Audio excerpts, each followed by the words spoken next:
Hello and welcome to my video of my opinions on E3. I'm just going to go straight to the point.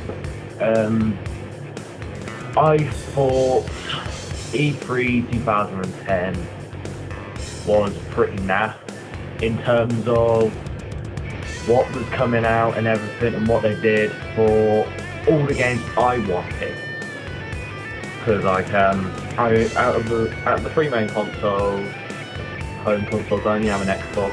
I have a PSP, I have a DS, but I didn't really see much on those consoles that I cared too much about right at this moment. I mean, let's just go with the specific ones.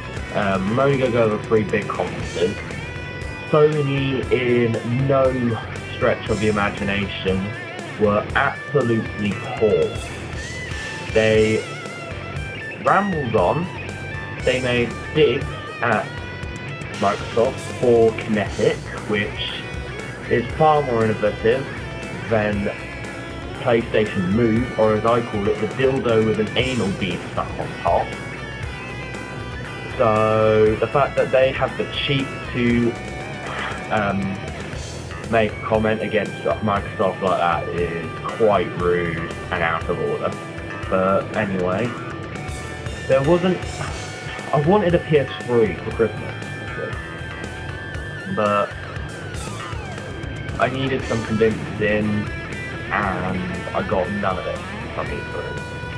I was really hoping to just watch E3 and think, that's a good game, I would like that for my PlayStation 3. Instead, I have said that I don't want a PS3 anymore, which kind of just says everything.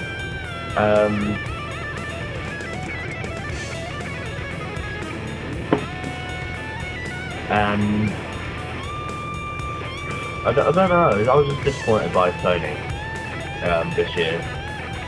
Microsoft weren't that much better. I mean, the Kinetic demonstration was pretty awesome and actually showed what you can do with Kinetic, formerly Project Out, and I'm looking forward to it, but as always, it's always about the price tag. And I can see this one taking a big, hefty price tag, which means that I won't really want it. And I'll admit, I skipped quite a bit of the Microsoft conference and I got bored of it, so I didn't even watch it all. But Gears of War 3 looks awesome. Halo Reach, well, it was already a confirmed game I was getting, but it just looks even more awesome thanks to the fact that it looks like they've actually done the campaign and made it look good. It at least looks good, unlike Halo 3. I mean, what else was there? I mean, Fable 3, to be honest, I'm gonna get it anyway, but it still just looks like Fable 2, fundamentally, with a shitload of customization.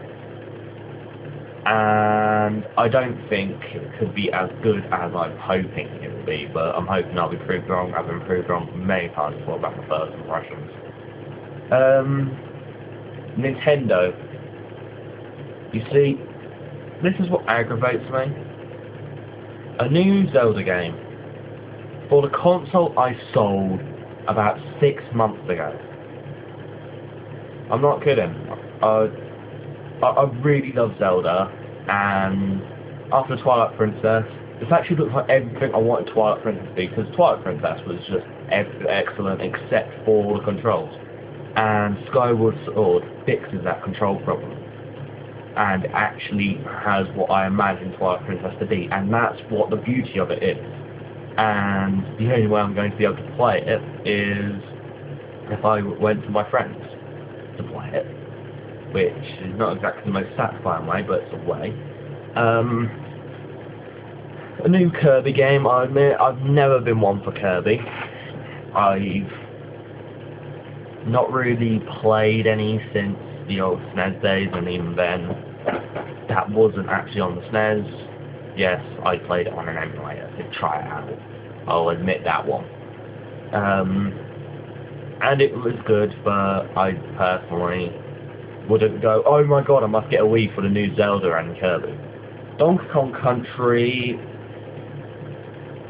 new one, awesomeness, but I kind of got bored after the second one of Donkey Kong Country, in all honesty. But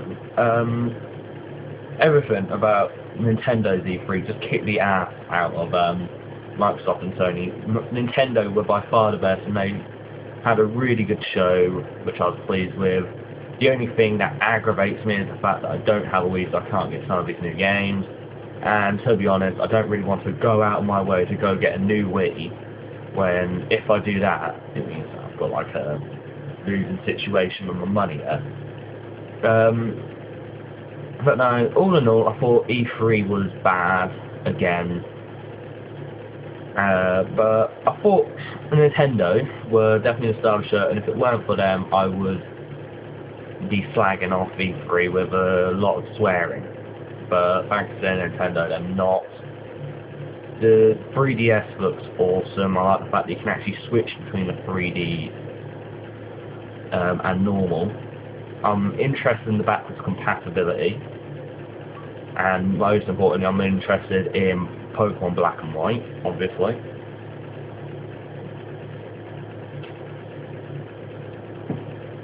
So